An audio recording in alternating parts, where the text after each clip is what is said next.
Good morning student, BEd second year.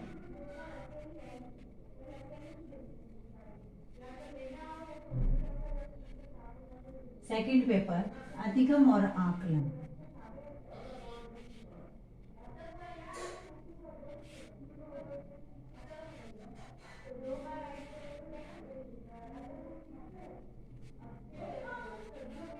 इसमें हमारी जो प्रकरण आकलन उपकरण के अंतर्गत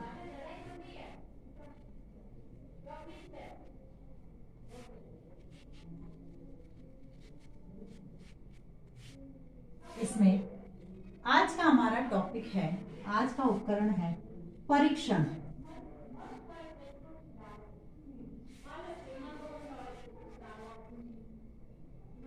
आज का हमारा उपकरण है परीक्षण, क्योंकि प्रत्येक अध्यापक या शोधकर्ता किसी न किसी परीक्षण का निर्माण अवश्य करना पड़ता है, क्योंकि बनी बनाई परीक्षाएं हर प्राय जो भी विषय है उनके लिए उपलब्ध नहीं होती है। यानी ये जरूरी नहीं है कि सभी अपने विषयों के परीक्षण या उपलब्ध हो हमें। तो इसके लिए प्रत्येक अध्यापक हो, चाहे रिसर्च करता हो या शोध करता हो, उनको परीक्षण का निर्माण करना पड़ता है तथा सभी मनोवैज्ञानिक चरों के मापन करने के लिए परीक्षाएं उपलब्ध नहीं हो सकती। अतः प्रत्येक अध्यापक एवं शोधकर्ता को परीक्षण निर्माण की प्रक्रिया को समझना होता है कि जो परीक्षण निर्माण यानी जो पेपर बनाया जाता है परीक्षा से संबंधित, परीक्षण से संबंधित,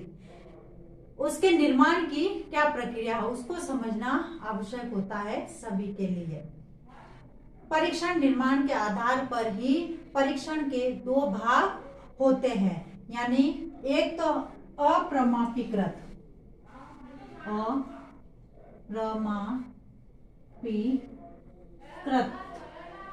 परीक्षण और दूसरा होता है प्रमापीकृत। एक तो परीक्षण होता है अप्रमापीकृत और एक होता है प्रमापीकृत। अब ये अप्रमापीकृत जो परीक्षण होता है यह शिक्षक द्वारा या शोधकर्ता द्वारा बनाया जाता है, इसलिए इसको अप्रमापीकृत परीक्षण कहा जाता है। यानी इसे अध्यापक निर्मित परीक्षण भी कहा जाता है। क्या कहते हैं? अध्यापक निर्मित, क्योंकि इसको अध्यापक निर्मित, क्योंकि इसे अध्यापक स्वयं बनाता है। और प्रमापीकृत जो परीक्षण होता है वह बना बनाया आता है, इसलिए यह जो है बना बनाया परीक्षण मिलता है या बना बनाया होता है, इसलिए प्रमापीकृत परीक्षण कहा जाता है।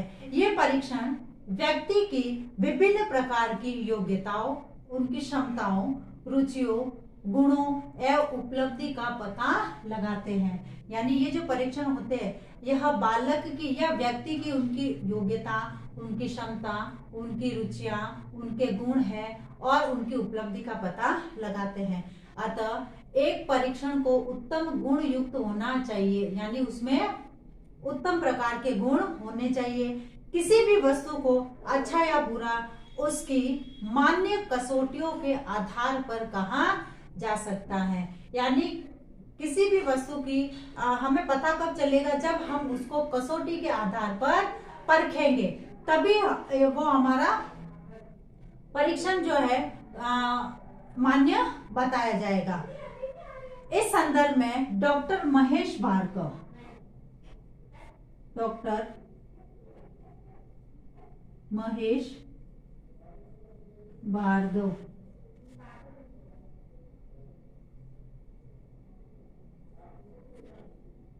महेश भार्गव ने कहा है कि एक उत्तम परीक्षण आवश्यक रूप से परियोजना एवं मानकीकृत यंत्र है।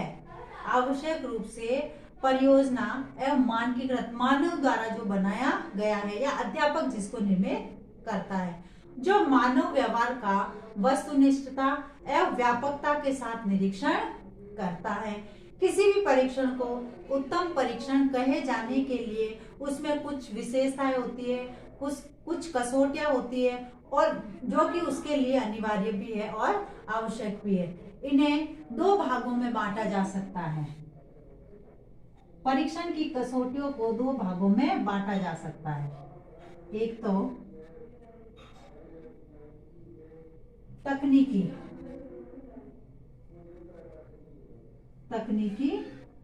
कसौटी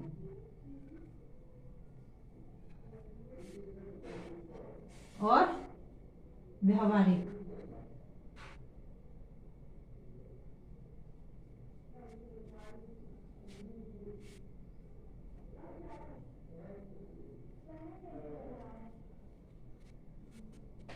तकनीकी और व्यावहारिक कसौटियां। अब आज हम ये जो है तकनीकी कसौटी के बारे में चर्चा करते हैं कि तकनीकी कसौटी क्या है और इसके जो कसौटी पर जो खरे उतरने के लिए जो सोपान है, जो स्टेप है, वो क्या क्या इसमें होना चाहिए तकनीकी कसौटी में।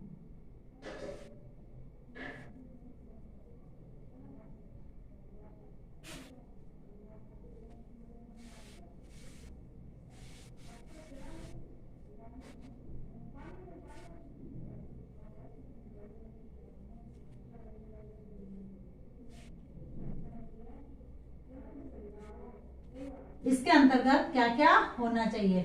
सबसे पहले तो इसके अंतर्गत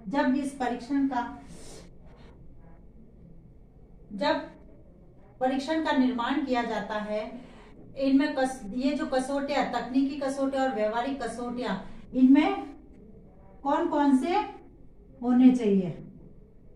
सबसे पहला है विश्वसनीयता।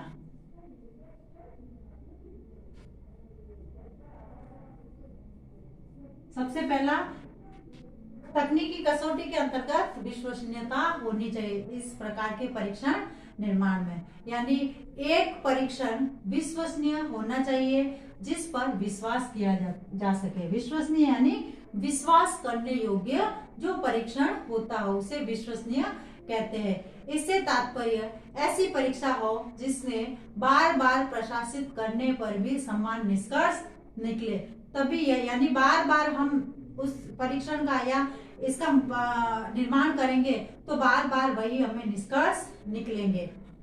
अर्थात यदि किसी परीक्षण के परिणाम पुनः परीक्षण के पश्चात समान परिस्थितियों में एक समान बने रहते हैं तो उसे विश्वसनीय परीक्षा कहा जाता है। यानी यदि हम किसी परीक्षा को बार बार करवाए और उसके परिणाम हमें वही प्राप्त हो तो वह परीक्षा विश्वसनीय कहलाती है। फिर है निबंधात्मक परीक्षण की अपेक्षा वस्तुनिष्ठ जो परीक्षाएं होती है वह अधिक विश्वसनीय होती है, क्योंकि निबंधात्मक में तो बालक जो है अपनी कल्पना के आधार पर, व्यक्ति अपनी कल्पना के आधार पर लिख सकता है, किंतु ये जो वस्तुनिष्ठ जो परीक्षाएं होती है इनमें एक ही ऑप्शन होता है और उनको वही लिखना होता है, वही उत्तर देना होता है जो उचित होता है। उसके बाद आता है वस्तुनिष्ठता।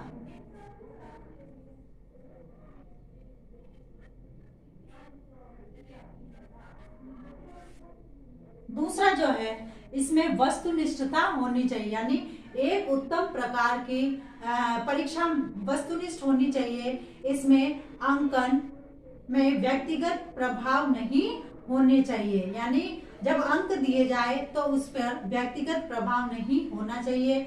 जो परीक्षा वस्तुनिष्ठ होती है वह वैध व विश्वसनीय होती है। कोई परीक्षा तब तक वस्तुनिष्ठ होती है जब प्रत्येक उत्तर देते समय विभिन्न व्यक्तियों का भिन्न मत न हो, यानी जब उत्तर देते हैं तो जो भी व्यक्ति उत्तर दे रहा है उनके मत एक समान होने चाहिए, ना कि अलग अलग। वह परीक्षा वस्तुनिष्ठ परीक्षा कहलाती है जिस पर परीक्षक का व्यक्तिगत प्रभाव नहीं पड़ता है। उसके बाद आता है तीसरा वैधता। वैधता से आशय परीक्षण का गुण से होता है। वैधता यानी परीक्षण का जो गुण है उससे लगाया जाता है। यदि परीक्षण वही मापन करता है जिसका मापन करने के लिए उसका निर्माण किया गया है, तो यह वैध माना जाएगा या इसका गुण माना जाएगा। फिर है विभेदकारी।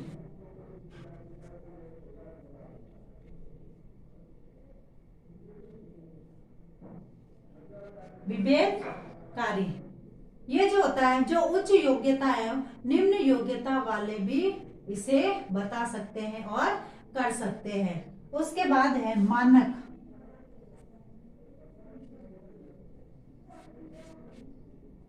अब जो है प्रतिमान तय करना, मानक यानी परीक्षण के प्रतिमान तय करना। यह मानक न केवल समूह में व्यक्ति की विशेष स्थिति का ज्ञान कराते हैं, बल्कि इसके द्वारा वस्तु की तुलना एक व्यक्ति दूसरे व्यक्ति से की जा सकती है। मुख्य रूप से मानक 4 प्रकार के होते हैं।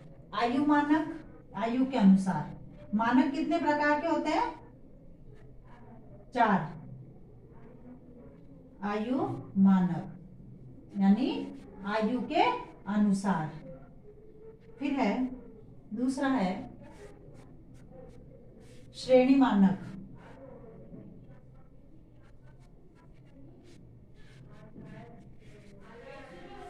तीसरा है शतांशीय।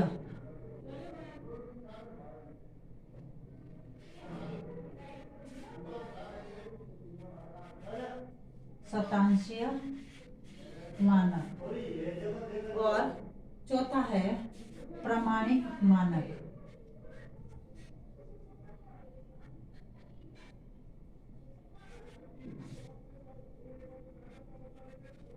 चौथा कौन सा है? प्रमाणिक मानक। तो ये 4 प्रकार के मानक माने जाते हैं। तो इस प्रकार से ये जो हमारी तकनीकी कसौटी है, इस आधार पर इसका परीक्षण किया जा सकता है। अब है आज का आपका गृह कार्य।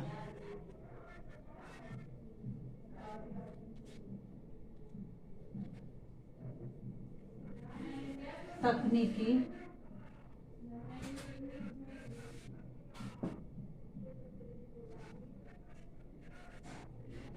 परीक्षण की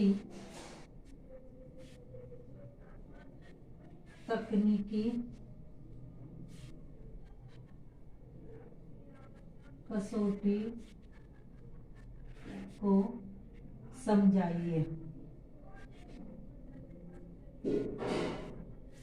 अब नेक्स्ट वीडियो में हम जो इसकी व्यवहारिक कसौटी के बारे में ज्ञान प्राप्त करेंगे।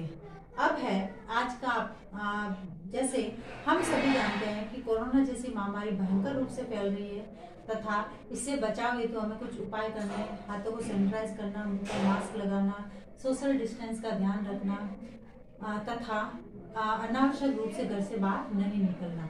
स्वस्थ रहे, सुरक्षित रहे। धन्यवाद।